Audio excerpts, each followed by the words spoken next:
Welcome, everyone. And as I shared, we're really delighted to be spending this time tonight with Maria Leister. And I'll just give a short introduction and then we'll dive straight in. Maria Leister is the co-director of the Harvard Program in Refugee Trauma. Her broad background in law and trauma informs her specific teaching on issues related to human rights and bioethics. And that would be a whole topic for another call. In Maria's work, she draws on her background in organizational change strategy and business development at Qatar International, which is a management consulting firm. And she is also director of Harvard Law School's Harvard Defenders, which is a program to support people without access to legal defense in the Boston area. And in this role, but also in her personal life, Maria experienced firsthand the traumatic impact of systemic oppression of communities of color, poor communities everywhere, and the moral obligations owed to the most vulnerable in our society. And I'm just going to tell Helena, so at the bottom of the screen, Helena, unten im Bildschirm gibt es eine kleine Weltkugel und dort findest du die Übersetzung. Darauf klicken und dann nochmal auf Deutsch klicken. Yeah, so I hope everybody can find their way to the translation.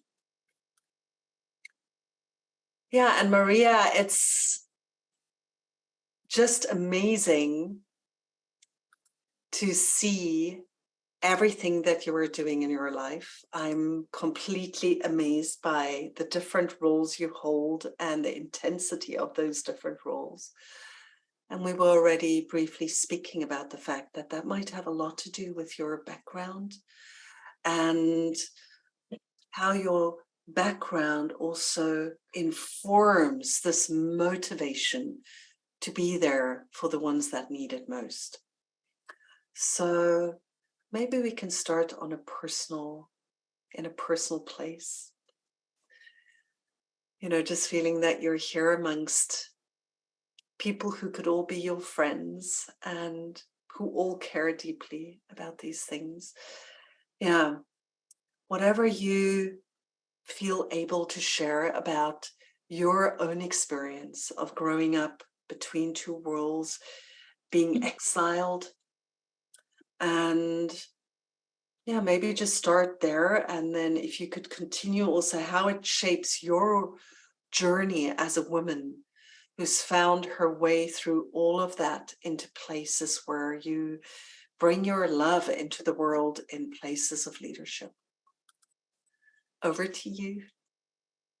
Thank you, Kosha. And as I was scrolling through the chat and seeing everyone talk about where they're from and saying hello and reflect on how they're feeling in the moment, I also wanted to share that too. And it's overwhelming to see how many people there are from all over the place, all over the globe. And because I feel like, and I've always felt like I am part of this communitarian sort of global community, that I belong everywhere but nowhere at the same time. I belong and I exist in these liminal spaces. And so to see everyone show up today, it's a little overwhelming and amazing at the same time.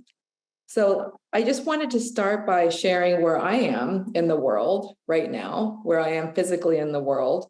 I'm in Massachusetts in the United States, and I'm in the middle of the state. And Massachusetts is, for people who don't know, Massachusetts is pretty tiny up in the northeast corner of the United States. I saw some of you from New Hampshire and other places, so you're all familiar with where I am. And it's mid-afternoon for me, and it's sunny outside, and I'm so happy that the sun is out and warm.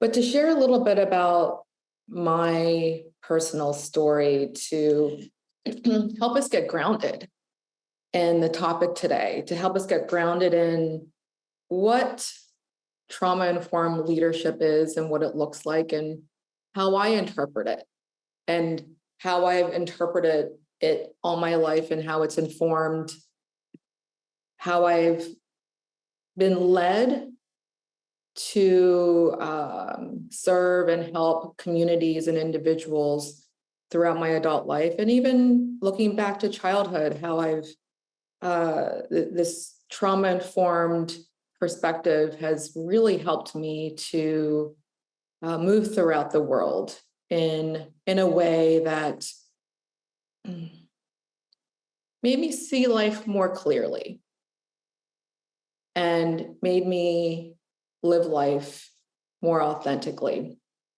So to start out at the very beginning of my personal story, I came into the world stateless. So for the first 5 years of my life, I had no country who would claim me as their own. And there are, as some of you are very much aware, there are political implications to that. That means that when one is stateless, you're left vulnerable because many rights of citizenship don't apply to the stateless people. So what ends up happening is that your safety and security, and in my case, my safety and security was left to international organizations, to community members, to family, to others who felt compelled to ensure my safety and security. And so I was born in South Korea in the early 1970s. This was post-war Korea, right on the border of North and South Korea. And my parents came from their own histories of trauma. So my Korean mother was lured to the military bases, the US military bases, because of her own poverty, because of the nation's history of imperialism, because of the nation's history of exploiting poor women. And my mother was led to the bases to work and find work. My father was an African-American soldier who also brought his own legacy of slavery in the United States and racism. And I'm a product of that. I'm a product of racism, the legacy of slavery, systemic oppression, poverty, imperialism, and exploitation. And I'm also part of a generation of children born out of conflict and war. And then within the nation of Korea, there was this systemic process of cleaning up the nation to usher in a form of democracy and economic growth. So thousands of children who were fathered by Americans or Europeans and with Korean mothers, there was an effort to, in a sense, eliminate us. So what ended up happening to me, I was hidden in the mountainside, and I was hidden away because, as you can tell, my skin is a little bit darker than what other Koreans might look like. And so there was this fear that something would happen to me. So my mother had the good sense to hide me away. But she could only do that for 5 years. She could only do that for so long. Came to a point where my mother needed to give up her rights, her legal rights to me, and I became orphaned at 5 years old because she really had no other options because of her poverty, because of her her social status in life. She had no options.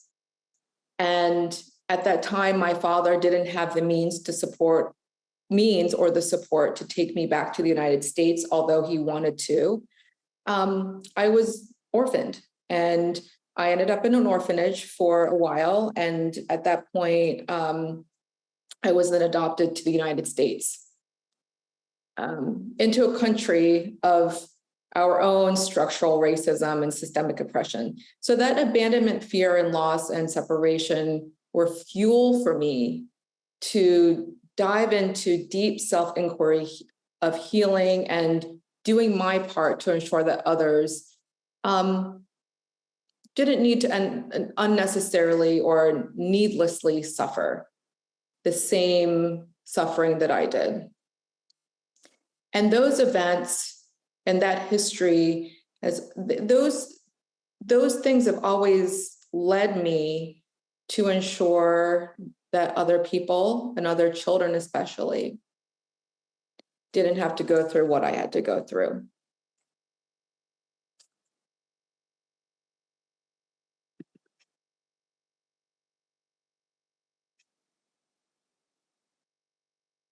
And you know, you shared before, like the journey of also refining yourself as you went into this, the journey of coming to the US, growing up here.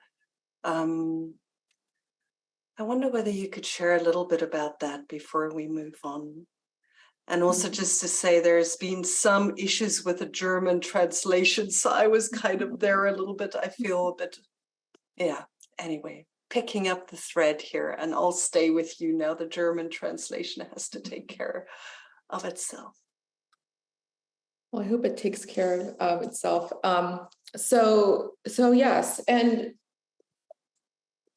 I mentioned that my early childhood experiences have informed pretty much all the experience, all the decisions I've made, both personally and professionally throughout my life. And Kosha, you and I talked about this, how many times it's not until later that we can look back and start to connect those dots from those early experiences that were maybe harmful or tragic, hard, traumatic, but to look back and to be able to connect those dots back to those events, there's real power in that. I think that that's where the power comes from, right? That if you can see, or for me, I was able to see that the decision I made to go to law school to help people with their criminal issues or with their immigration issues, which that's what I ended up doing after law school. I worked with a lot of people seeking asylum. I worked in prisons. And at the time, I did it because I felt that in my heart and just emotionally, I needed to do that because that's where I could be most helpful with my background and my degree. But that was 20 years ago. And looking back on that, I think, oh, there was actually real deep reason why I made that choice, why I made the choice to, when I was 19 years old, to volunteer on a weekly basis to go into our state penitentiary and participate in a literacy program for African-American men who were suffering from HIV/AIDS. I did it because I thought it would be interesting. I thought it would be something to take me out of the classroom and to really understand people living in the community within a penitentiary. But then linking it back to my own childhood of feeling imprisoned in a way in an orphanage, feeling trapped, feeling abandoned by society, being alone. It made all the sense in the world to me why I would choose to do that. And as I think about the situation that we're living in currently within the United States of how generational trauma, how racism, how structural violence is manifesting itself today, it really does feel like to me that there's a collective responsibility and also an individual responsibility, and thinking about my individual commitments to my parents, my commitments to my parents and my ancestors to do what I can to make right the wrongs that were done and are currently being done to not only African Americans in the United States, but all people who are being oppressed globally, to share this story, to say that, yes, it might be my own particular narrative, it might be my own particular story or even trauma story, yet there's a universality in that story that I think everyone can understand and relate to. That the particular instances that I'm talking about, I'm really hoping that people can hear it more universally as well. Right. And there's something so amazing, because like when we hear your story, the fact that you are sitting here in front of us, as you are sitting here in front of us with your poise, your groundedness,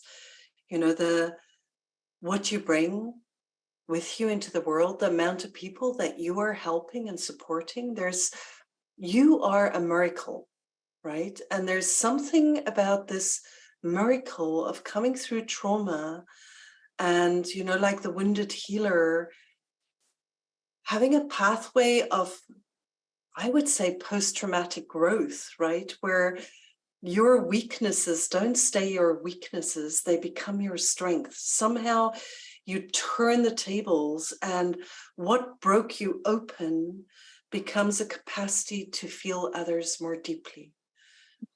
And, it feels as if I wonder whether you could just say a few more words about that journey in you, your inner journey of healing.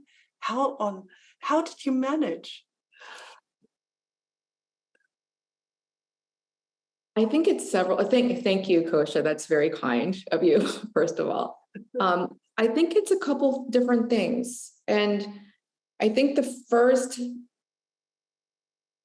most important component of how I was able to manage or how I was able to move through trauma to healing, and also a reminder that healing is a journey, that I haven't felt that it's done in my own life, that it's a continued journey, that it's going to go on for a while. But it's this notion of the community and the collective, that I would not have been able to do it on my own as an individual. And I think that's key in healing trauma and moving through to leadership, that it's really about having people around you, knowing that you belong within a community, having other people say that you belong, and also me recognizing that I do belong in a community of people. And the community of people could be anything from traditional community of a neighborhood, or my spiritual community, or my work community, or my friend community. But then there's a larger community too, like this one, a community that's large, like what we're looking at right here today on the screen. So it's starting to recognize where I'm connecting to and where I belong. And then also having those people in my life who were the helpers and recognizing them as such. So I think back to my grandmother in Korea, who she wasn't my biological grandmother. It was someone who I just looked at as my grandmother that I lived with. And this is the woman I lived with in the mountains. And I felt like I was tied to her hip. We were always together. And I knew that she was my protector. Up until the moment I came to the United States, she literally put me on the airplane. And these were back in the days where you walked out on the tarmac and you walked up into the airplane, and she literally put me on the airplane because she was protecting me. And I knew it and I understood that. And then I had my family here in the United States to welcome me. So my parents, my grandparents in the my adopted grandparents. So it was having those individuals and community members who were there to say, you belong here. And then I had the capacity to recognize my own sense of belonging in that space. So I think that's the number one critical piece of like, how did I do it? I don't think I didn't do it, right? I didn't do it. It was everyone around me. And that's the message that I want to get clear to people on this call today, that yes, there is an individual aspect of healing and helping yourself move through trauma, and the self part and the self-care. That's incredibly important to do and to seek out. But what's also important is the work that we're all doing to help others and to help and to care and connect at a more relational level is the important piece. Yeah, beautiful. And I think that is, why we are here. And also we were speaking earlier today also about where in our lives we might have experienced ourselves as victims in very difficult situations. And how not just you, but we can all transform those places into places of inspiration and motivation and coming out to help others that are in similar places, similar situations, and the level of motivation that can be, so also, as you spoke about your personal healing journey never being complete, we often speak about it that once we have integrated the most acute part of our personal trauma, that we naturally start to go on and start healing ancestral trauma, collective trauma, so that each of us, we speak about, is like an acupuncture point of healing, not just in our own lives, but in this collective. And you've just said it in other words, that we automatically in the outer world also start helping each other.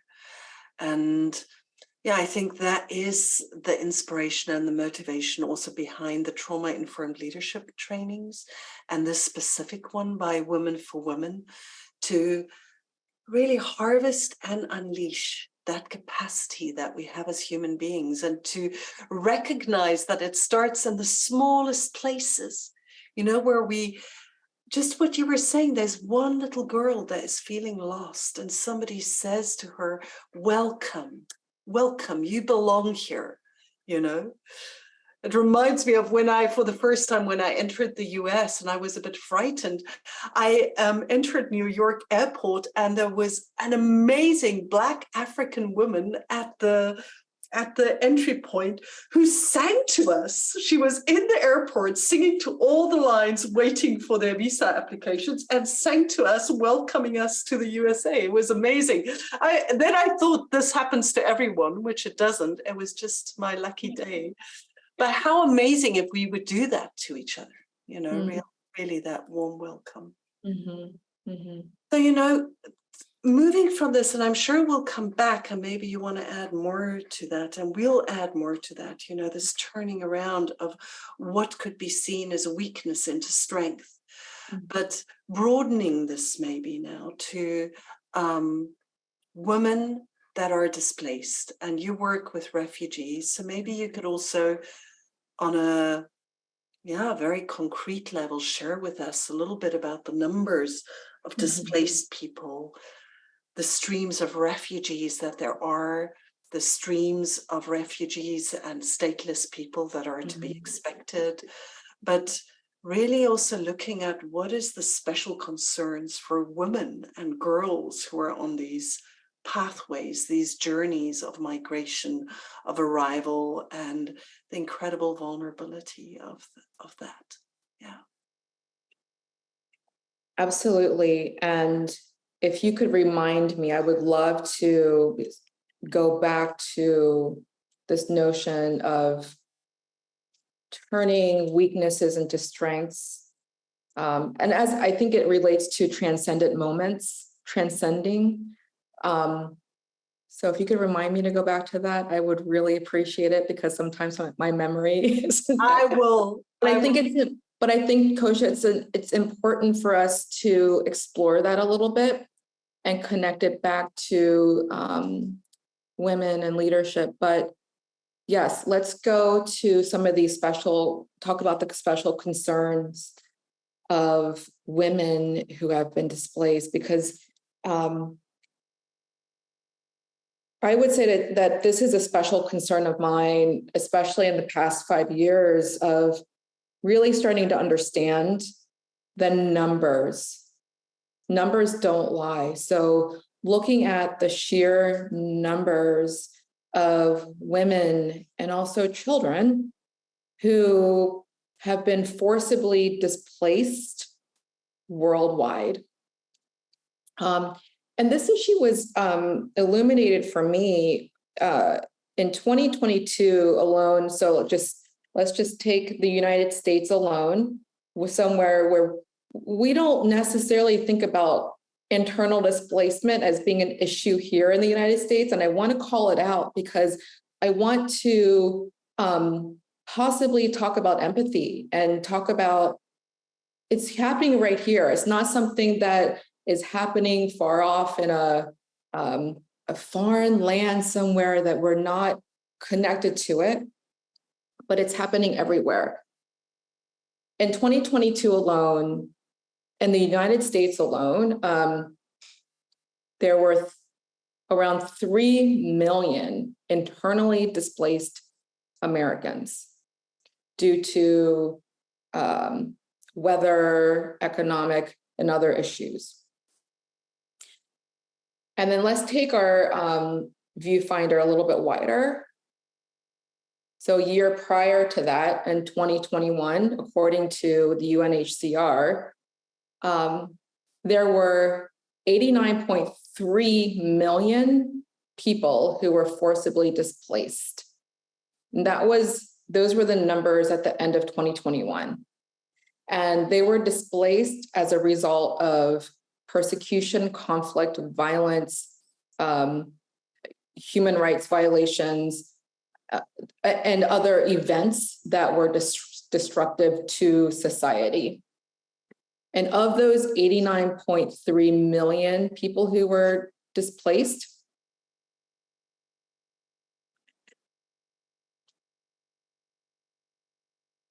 41% of that number were children. 41%.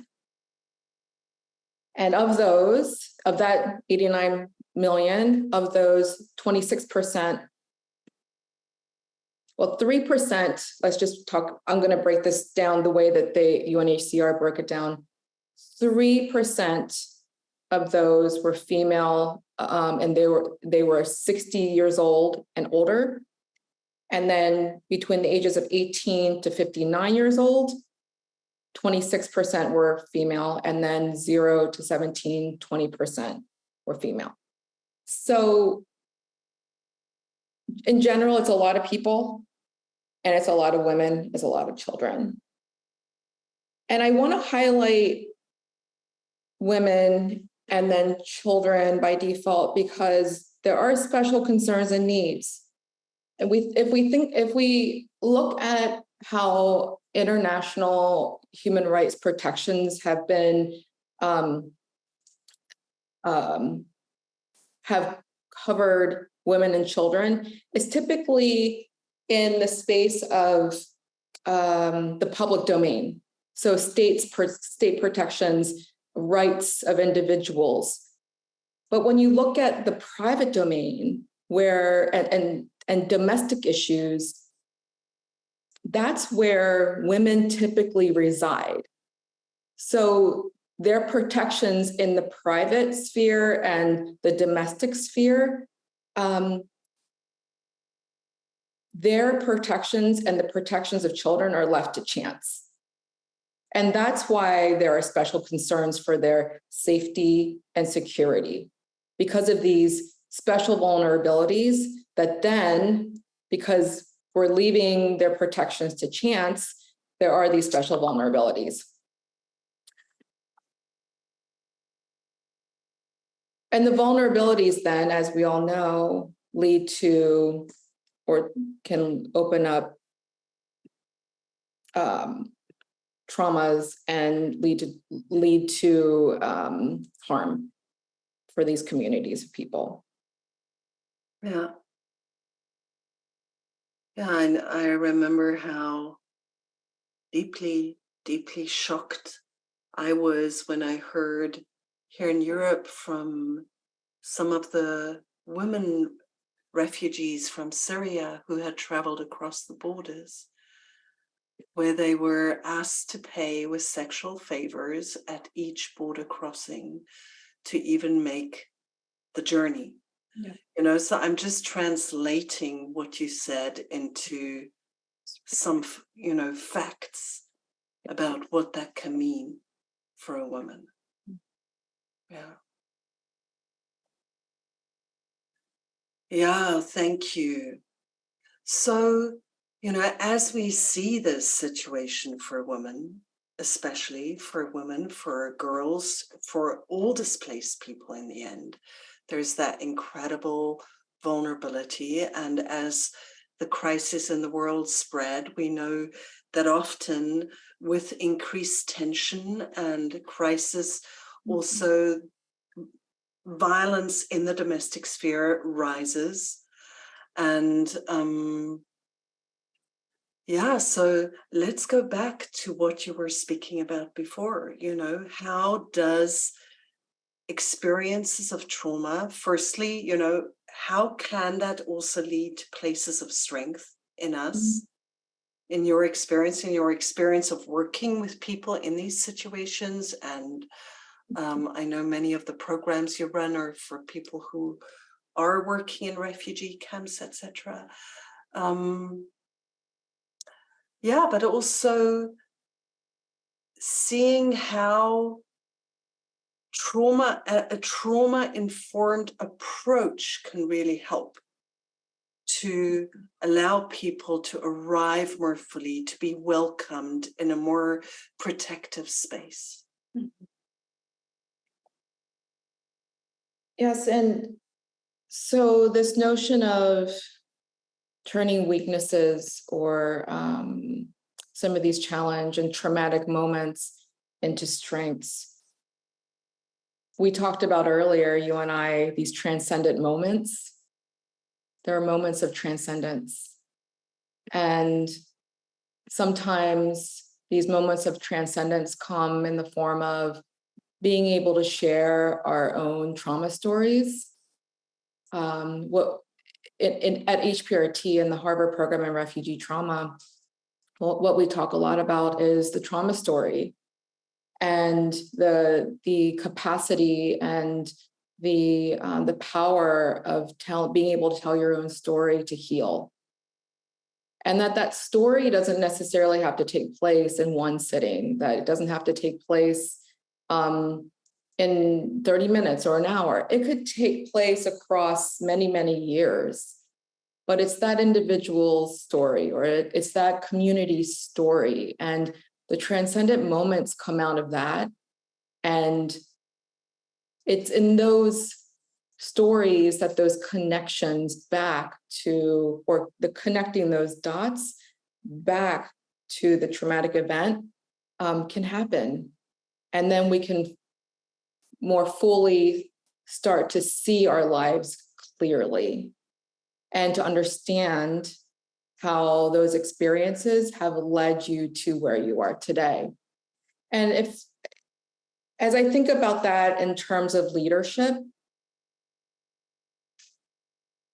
and my own personal experience of having these transcendent moments, those moments have allowed me to see reality clearly, especially in the most challenging times.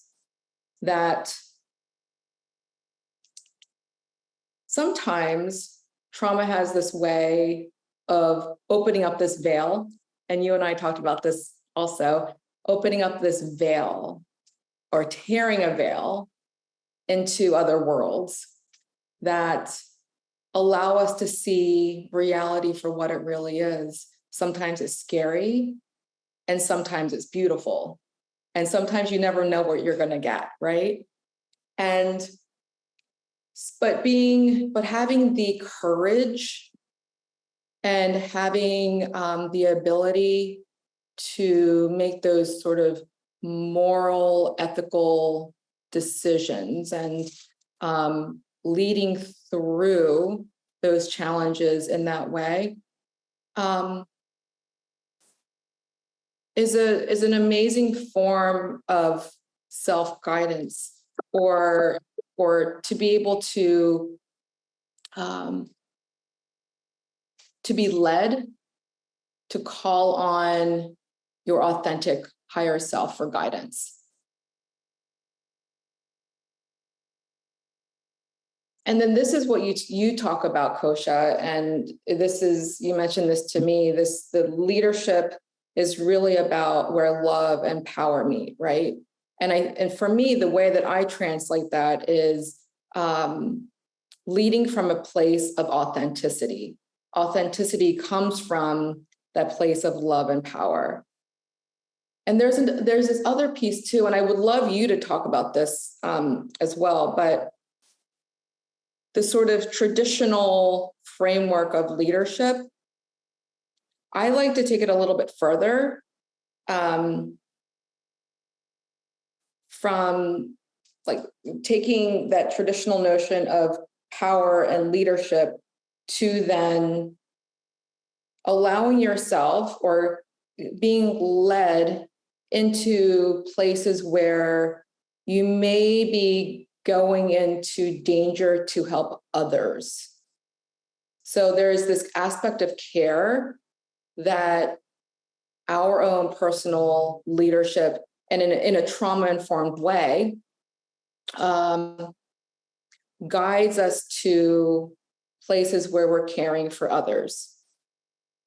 And I think a trauma-informed leadership calls us to do that. Yeah, right. And there's this place where having suffered opens our eyes to the suffering in others. Mm-hmm. And sometimes when we're in places of privilege, to stay in those places in the face of injustice in the world, mm-hmm. and the knowledge of the sheer suffering of thousands and millions of people in the world, we need to close ourselves off a bit to stay in that privilege. And there's something when we come down to that place of suffering, and I think life has many different ways to invite us to that place, to bring us to that place, sometimes to push us to that place when we're not willing to go there, but to break open that shell of, self-protection, of believing that, just with a wealth around me and the control that gives me over my life. I will be safe on this planet. And right now we're at a place on this planet where all of us know deep in our heart of hearts that that's not true. You know, that this is not a safe place we're in for any of us. So that, you know, basically what you're saying and what I want to encourage is that we're inviting us, people, anyone who's experienced strong traumatization, to also look at the strength and the growth, the invitation to growth, the invitation to grow through ourselves into supporting others that lies within that. And, you know, this is not just directed as women, but I think many women in the world have experienced strong traumatic impact at an early age, at some age. You know, I think currently the numbers are that 1 in every 3 women has experienced a strong act of violence against herself, against her body, which is high. And this is the global numbers, yeah. So, and I think that, so if it's okay, I want to go back to this issue of the public versus domestic sphere. And we look at that, we look at the remedy to those injustices and the harms of individuals through the lens of justice, which I think is appropriate in some instances where justice is a tool that can be used to effectively right the wrongs that individuals and communities have experienced. But because I like to push the boundaries a little bit, test the boundaries, and also push on the margins of what we might see as being a little bit conventional. And I like to look at the non-conventional and challenge all of us to think about these issues a little bit more broadly. That knowing that sometimes justice isn't enough,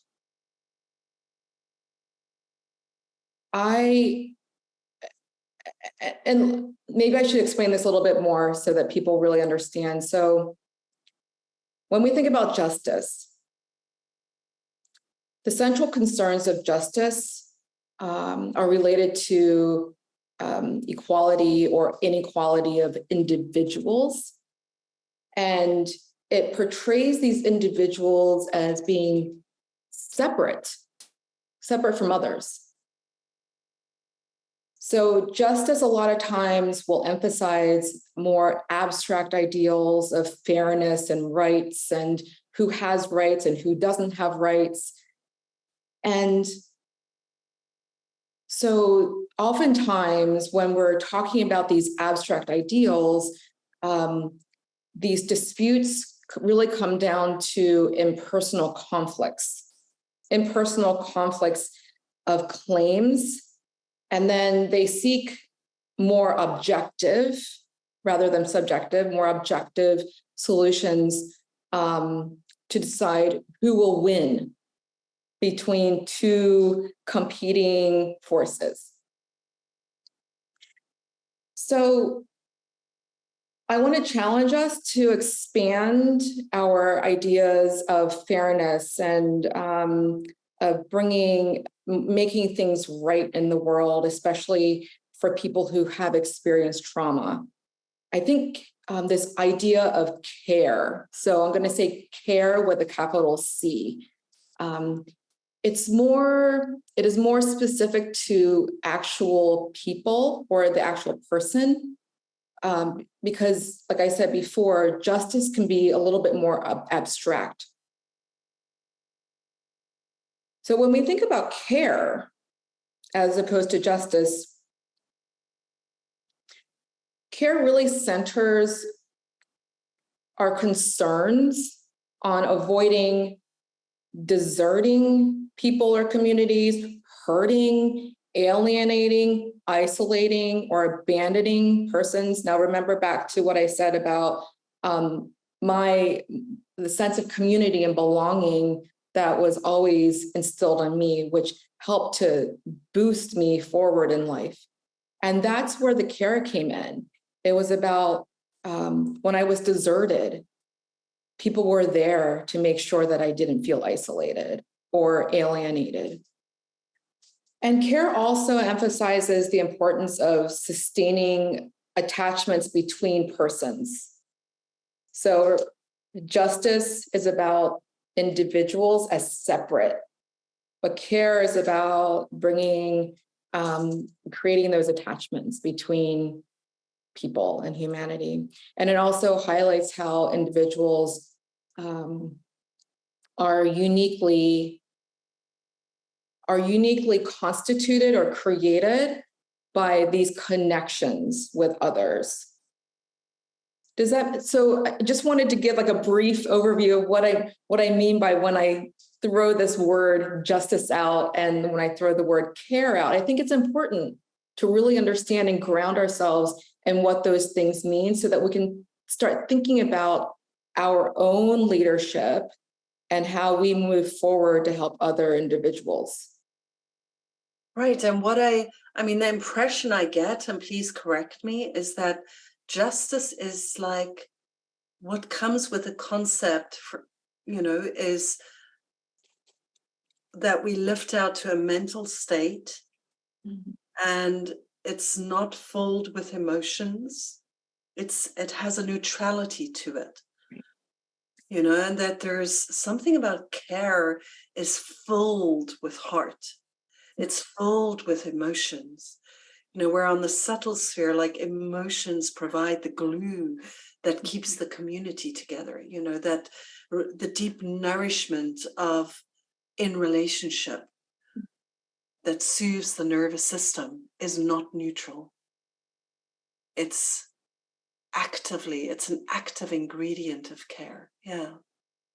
Absolutely. You're absolutely right that there's a requirement for us to emotionally connect with others when we care for them. So there's this connection, emotional connection, and we care for others not because there's really anything in it for us. There isn't anything that we will gain from caring for the other. And this is where I say, so I mentioned how a trauma-informed leader or leadership, or looking through that lens, may require that we go into spaces that feel dangerous in order to help the other or care for the other. And I'm not talking about necessarily going into physical harm, but being able to discern and have that courage. It could be moral courage, it could be emotional courage to go into spaces to connect with others who are in need of our care and concern. I just came today here in Scotland. There is an amazing piece of work, which just reminds me somehow of what we're speaking about, where it's called Teens and Toddlers, where vulnerable teenagers who are especially endangered of early pregnancies take care of vulnerable young children between 4 and 5 years. And they receive some training, and in that mutual relationship, resilience is created for both. Like, it's an incredibly successful program. It just touches me that, this how out of our vulnerability we can really bring care to each other. Again, it's a repeating topic. And I'm also noticing how we're looking for our words, Maria, while we try to bring these concepts across. And I'm realizing how used we are to speaking about certain concepts in society, and how it's as if we need to create new language or new use of language. Because I realize that when I speak about emotional care, it's immediately as if I would feel I'm not taken seriously. Like if I would write into a funding proposal, what we propose to offer is emotional care. I just feel like nobody would take me seriously, you know? And just to realize that that is the world we're currently living in, and that we're searching for a new language to bring across. And I'm super excited that we're doing more research at the moment on the power of empathy and, also neuroscience and social science around the effect that these things have on brain development and healing of the nervous system. But it's also very touching to see how we're searching. Yeah. Right. And that brings up the question for me, and it could be a rhetorical question, because I think we're all sort of on the same page here. But why do we put words like care and emotion in one bucket, and then other words, I'm just going to use the word justice because I just talked about care and justice. Other words like justice that feel so strong and there is much more power behind it in another bucket. What makes that, and why do some words and why do some concepts get more respect from the funders or other people who could be making decisions for us? Why do they look at that with more respect? Why do they look at some issues with more respect than others? And perhaps it does require a different language. Perhaps it does require different words.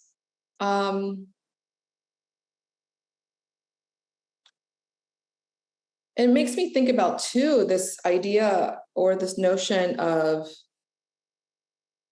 scarcity. I don't know why. So that word just popped into my mind. We talked about that earlier. Idea of scarcity, that I think scarcity requires us to say that one thing like justice is more important than care and concern and emotion, maybe. But what if we live in a world that we didn't have that scarcity and we didn't have to be concerned about who wins and who loses in these competing arrangements? So going back to this conversation of care and justice again, there are tensions between the two concepts.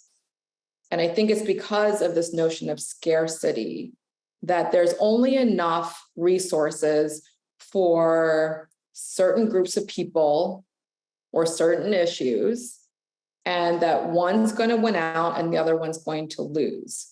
There's a tension there, and it causes tension between different issues and individuals and communities of people. But without this idea of scarcity, the tension, we release the tension. And perhaps we could have both coexisting, both care and justice coexisting. And I think we can. Yeah. Yeah, and I realized earlier when we spoke, I was shocked to myself when you said a sentence, something like, that your motivation looking through the lens of care and concern is not to leave anyone behind, not to abandon anyone. And just feeling the power of that sentence, not leaving anyone behind, and thinking of you also as a little girl in those mountains in the north of South Korea. And just realizing in me also how even the numbers of the forcibly displaced people, seem so overwhelming. And the numbers of predicted climate refugees in the coming years, that I think many of us carry in us a place where we feel like we can't take care of everyone. This is too much. It's not possible. We have to take care of ourselves, our family, our tribe, our country, that. And that, how to shift, because it feels as if this scarcity approach and the competition approach has been fed into us over centuries. As Thomas would say, it's one of the symptoms of far spread collective trauma. But to come from that and to turn the world into a place of abundance, and this is again looking at you as a miracle and how your life has been turned from a place of scarcity into a place of abundance. And how do we do that for everyone on the world? How do we do that as a collective for everyone? It feels like nothing less is asked of us at this time. And it's a tremendous challenge, or a tremendous flow that we're invited to move into. And I wonder whether, because I know that you work a lot with communal care systems, approaches in your way of also teaching people, training people around trauma-informed care with refugees. So yeah, maybe you can share more about that and the first footsteps that take us closer to places of abundance when we come from a place of community.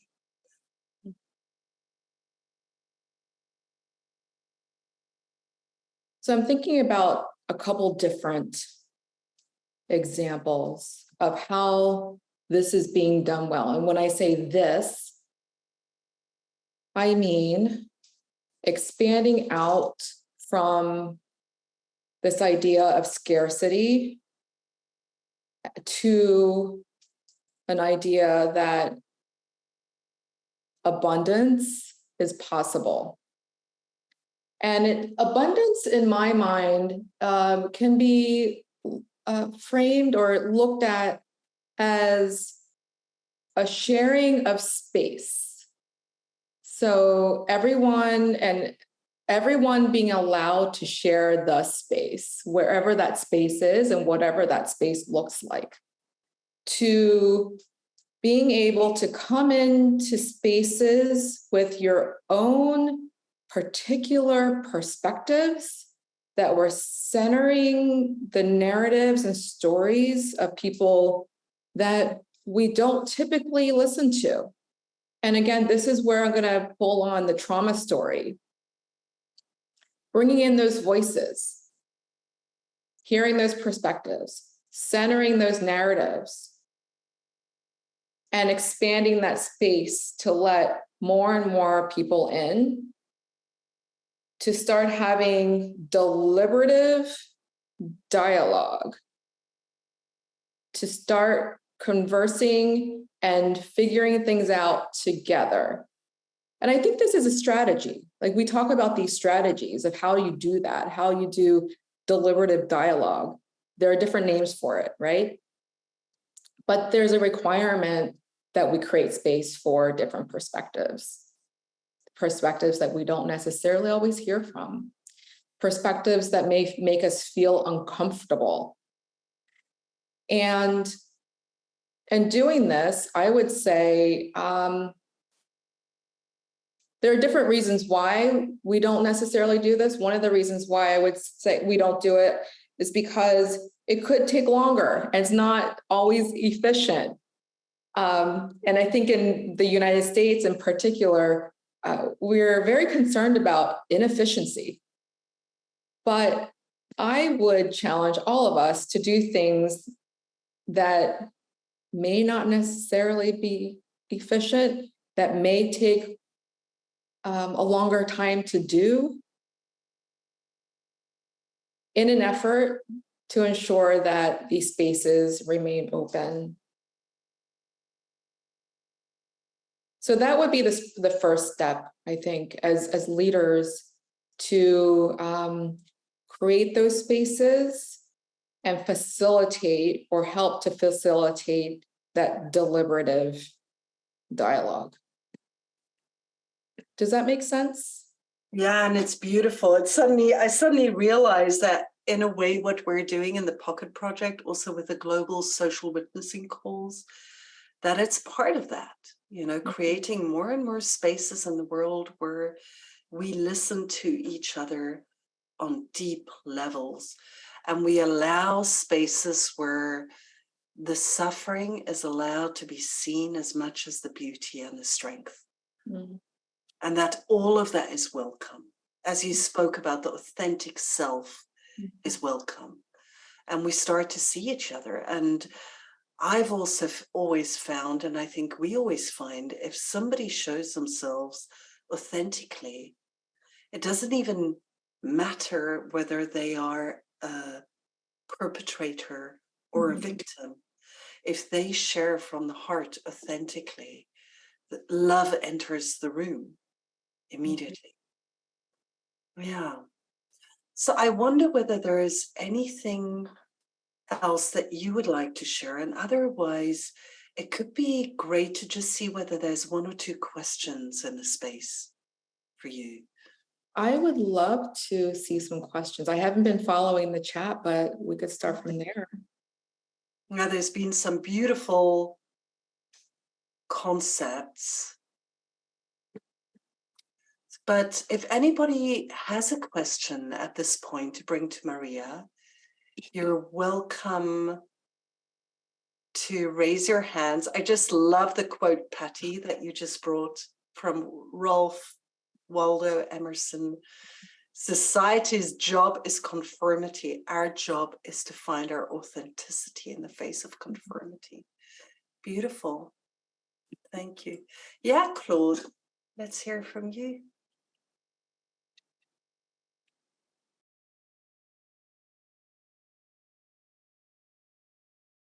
Maria, does it make sense to you? I think so. If you'll allow me, Claude, I'll respond in a way that I heard your question and what you shared, which I think is very interesting. And you said, is it possible? Yes, it is possible because it's happening, right? It's possible because it's already happening. And I think that when we talk about these issues and what we talked about today, or what I talked about today, we're talking about it in a very, please stay with me. I hope you understand what I'm going to say, in a very linear way. So I talk about my personal story. I talked a little bit about my trauma. I talked a little bit about my ancestry of my father and my mother. And I talked a little bit about trauma-informed leaders. And I mentioned, I gave you a little primer on justice and a little primer on care and trauma-informed leadership. So all of those things are happening one at a time. But what we know about reality is that it's all happening at once. It's all happening together. And when I think about these issues, I think about it not always in the framework of me coming to it as a woman, as a daughter, as a mom, as a wife, as an immigrant, as an African American, as an Asian, as an American. When I parse those things out, they're all very separate. But when I come to it together to all of you, and I'm looking out here at my window into my street and my neighbors, I come to it through a lens of my moral commitments to humanity, to nature, to the universe. So I kind of expand. I expand from my individual self and how I come to the world, to then humanity, to other species, to animals, to plants, to then the universe as a whole.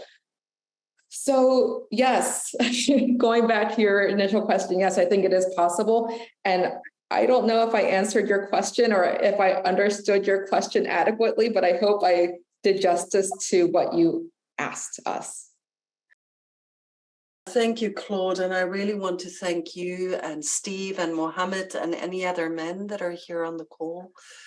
And just to say, you know, sometimes there's a time where we need to go into a deeper aspect. You know, we felt after many years of having around 70% women on most of the calls that it just felt like, hey, it's the time to see why this is, to explore it. Why are so many women attracted to the healing of ancestral collective trauma? You know, and to just explore it more deeply and to see how we can unleash that power more fully. And I hope and trust that it will empower the men that we are doing this self-exploration in the summer. Yeah, so thank you for being here, Claude. Lovely to see you. And we'll move on to you, Katie. I think we have space just for one short question.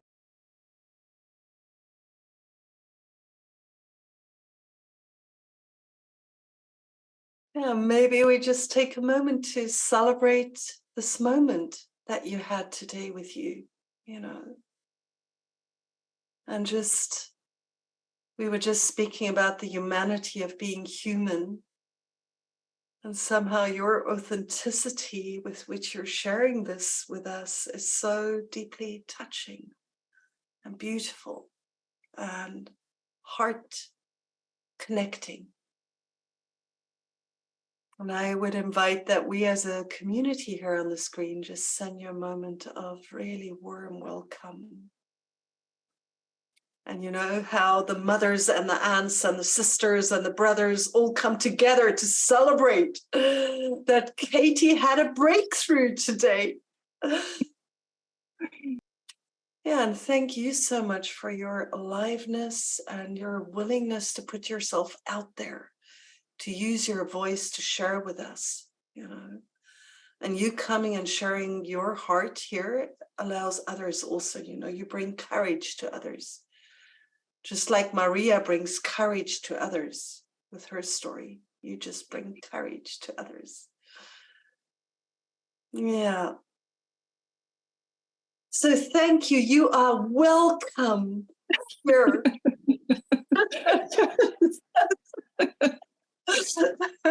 Yeah, and you know, this also maybe, Padmaya, but I just want to say at this point that, you know, all of you, you women here, all those who identify as women, you are so welcome to join us for this course.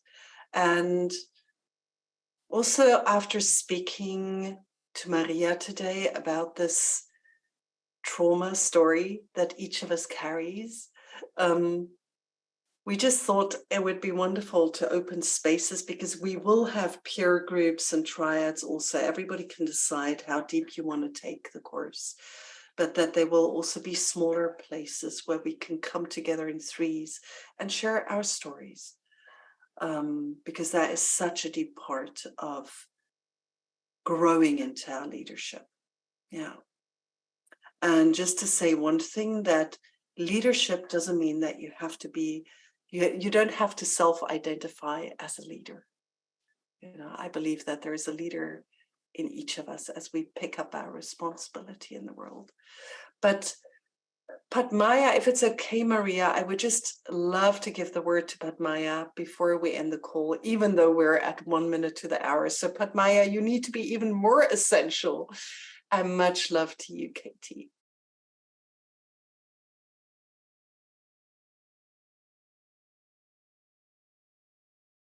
Maria, would you like to respond? That's a wonderful question, and I love where you're going with this, Maya, because as we were talking about before earlier, that the journey, the healing journey, is continuous and it takes on different forms, and that to be able to use those experiences, traumatic or not, for the benefit of humanity is never a wrong thing. I don't think there's anything wrong with that. And wherever you are in your journey, that's what you have to offer humanity, right? That's wherever you are in your journey. Humanity wants that. And so the second guessing is one thing. Second guessing is okay. It's just checking in on yourself and checking in on, why am I just second guessing? But just know that wherever you are in your journey, humanity wants that. And you have the desire, you have the knowledge and the experience enough to be able to have the compassion and the empathy necessary to help those people who you alone can deeply connect with and help to inform the decisions that are right for them, because you have that personal experience. And for you not to do that, I would say his would be something that I think that I wouldn't, I would love to see you do it. Like, let's just put it that way. So yeah, so I hope that's helpful, Padmaya and Kosha, but that's how I see it.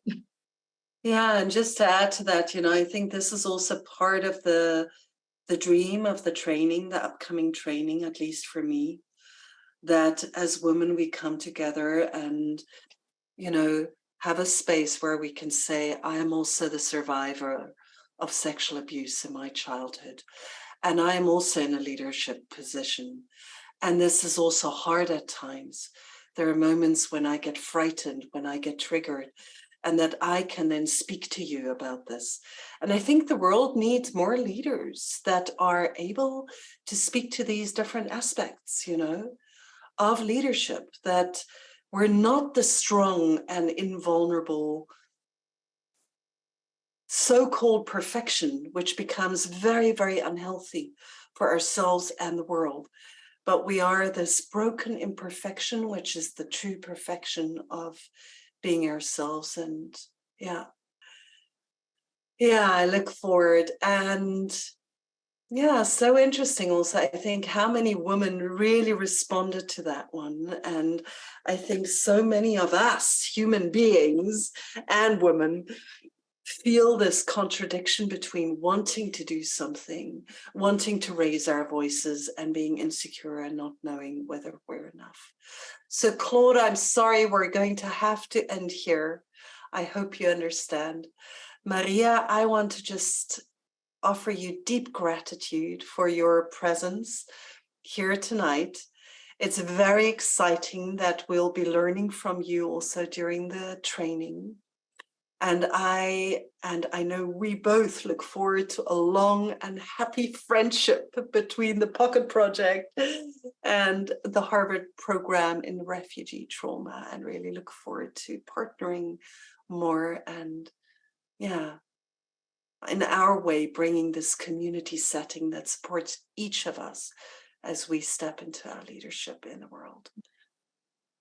And thank you so much. And I feel so much gratitude as well for being invited and welcomed into the space. And I do feel like I'm a part of this community. And for that, I'm grateful. So thank you, everyone. And thank you, Kosha. Thank you. Yeah, let's complete just by taking a look at the gallery view. Yeah. Thank you, everyone, for being here tonight. It's beautiful to see so many of your faces again. Yeah. Thank you, Sunita. Thank you, Melanie. Thank you, Alexandra, for translating. And see you soon.